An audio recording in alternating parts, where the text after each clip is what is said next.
एक देश है, तो अगर ब्रिटेन में कुछ होगा तो भी यहाँ पर भंगड़ा डालना जरूरी है कि हम कितने पिटे हुए हैं, हम कितने मिटे हुए हैं।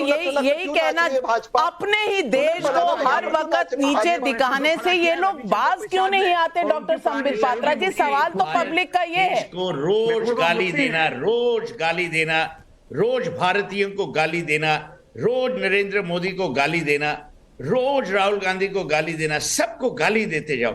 खुशी का कोई त्योहार नहीं है। हमारी पंजाबी में वो कहावत है, सिर्फ स्यापा ही स्यापा। आपको कुछ खुशी नहीं, आपको किसी चीज से खुशी नहीं है। लोकेश इतना अच्छा इंसान है, उसको भी कोई खुशी नहीं है। अरे भाई, थोड़ी तो खुशी रखो। हर दिन आप लोग उठते हो कि भाई आज मैं किसका बैंड बजाऊं, आज हमारे देश में क्या खराबी है।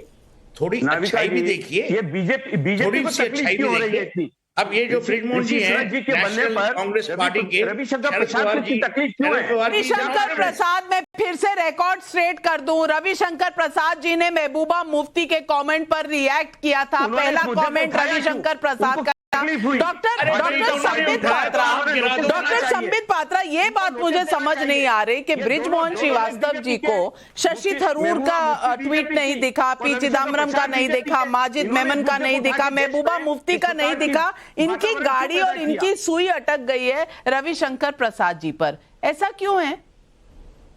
रविशंकर प्रसाद जी ने मुद्दा उठाया है। नाविका जी, आप मुझे बताइए, नाविका ये पहले इनको शांत कर दीजिए। इनको कहिए जरा पढ़ लिख के आएंगे। ये प्रिपेयर्ड होके नहीं आए हैं, इनको जरा शांत करिए। ये किसने मुद्दा उठाया, किसने ट्वीट किया, ये सब जरा पढ़ के आएंगे। किसी मुद्दे पे बात कर सकते हैं भैया।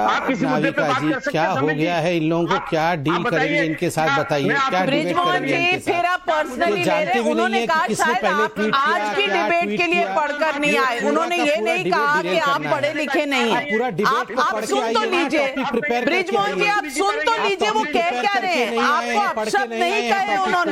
ट्वीट पढ़ के आइए महबूबा जी का। मालूम क्या है आपके पास? आप बताइए मुझे, क्या है? भगवान, किसने इनको अनपढ़ कहा? पढ़ के बताइए थोड़ा। ऐसे लोगों के साथ आवाज को कम करिए ताकि बृजमोहन जी आराम से आप पढ़िए। रविशंकर जी का ट्वीट पहला ही महबूबा मुफ्ती के नाम से शुरू हो रहा है। डॉक्टर पात्रा, आराम से, 1 मिनट। डॉक्टर पात्रा, हाँ जी, आराम से देखिए। मैं उत्तर देता हूं कि आखिर ऐसे क्यों हो रहा है। नाविका जी, मैं उत्तर देता हूं कि आखिर ऐसा क्यों हो रहा है। ये अगर अफ्रीका के किसी जंगल के अंदर भी गलती से दाल में नमक कम हो जाए तो ये जो सब लिबटार्ड्स बैठे हुए हैं ना, ये उसमें भी इस्लामोफोबिया ढूंढ लेंगे। अगर गलती से कोई व्हेल मछली जो है वो दाएं जाने के बदले बाएं चली जाए प्रशांत महासागर में, तो उसमें भी इस्लामोफोबिया कैसे आया है वो ढूंढ लेंगे। और इस्लामोफोबिया ढूंढने के बाद उसे कैसे नरेंद्र मोदी, आरएसएस और भारत के साथ जोड़ना है, ये सारा प्रपंच ये लोग करके अपने पैर पे ला कुल्हाड़ी मार। बताइए, चुपचाप शांति से छोड़ दीजिए। मेरे प्रश्न का जवाब है कि आप बताइए, रविशंकर प्रसाद जी ने मुद्दे को क्यों उठाया, ये बताइए देश को। अरे भैया, जस्टिस बृजमोहन जी सुनिए, जस्टिस बृजमोहन जी, मिलॉर्ड जस्टिस बृजमोहन जी सुनिए। जस्टिस साहब, कमाल है, अब आप किस तरह की भाषा इस्तेमाल कर रहे हैं? बृजमोहन श्रीवास्तव जी, आप ही ने कहा था कि भाषा पर नियंत्रण रहना चाहिए। को आप डिबेट पे बुलाते हैं, निकाला था कि नहीं? कैसे लोगों के साथ हमें डिबेट करना पड़ता है। चलिए, मैं सबका स्टेटस डाउन कर रही हूँ। संबित पात्रा जी, आप अपना बात पूरी कीजिए। सवाल और भी हैं, संबित पात्रा जी।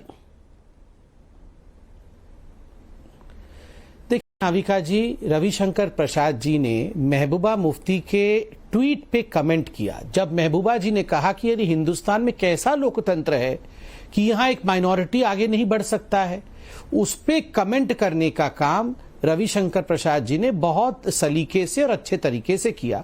उससे पहले कांग्रेस के दिग्गज नेताओं ने, शशि थरूर, चिदम्बरम इत्यादि सबने इस विषय पर हिंदुस्तान के लोकतांत्रिक प्रक्रिया पे तंज कसने का काम कर लिया था। मुझे आश्चर्य इस बात का होता है कि हम खाते इस देश का है, जितने भी लोग चिल्लाने में लगे हुए हैं ये सब खाते इस देश का है और इसी देश के खिलाफ आर्टिकल निकलवाते हैं वॉशिंगटन पोस्ट में, इसी देश के खिलाफ आर्टिकल निकलवाते हैं न्यूयॉर्क टाइम्स में, इसी देश के खिलाफ जाके सेमिनार करते हैं अमेरिका में, लंदन में। और मुझे आश्चर्य इस बात का है, आप देखिए ऋषि सुनाक जब गौ माता की पूजा कर रहे थे, यही वो लोग थे गौ माता की पूजा करने से थोड़ी प्राइम मिनिस्टर बन जाएंगे। और जब बने नहीं थे, जब मैडम लिज बन गई थी, उस समय ये सारे लोग हंस रहे थे ना, देखो हो गया ना, और कर लो गौ माता की पूजा। अरे इस हिंदुस्तान में कांग्रेस पार्टी ने भरे चौराहे पे गौ माता को काटा। राहुल गांधी से पूछ करके, राहुल गांधी के परमिशन से उनके युवा मोर्चा के अध्यक्ष ने खुद अपने हाथ में चाकू लेकर गौ माता के सर को काटा।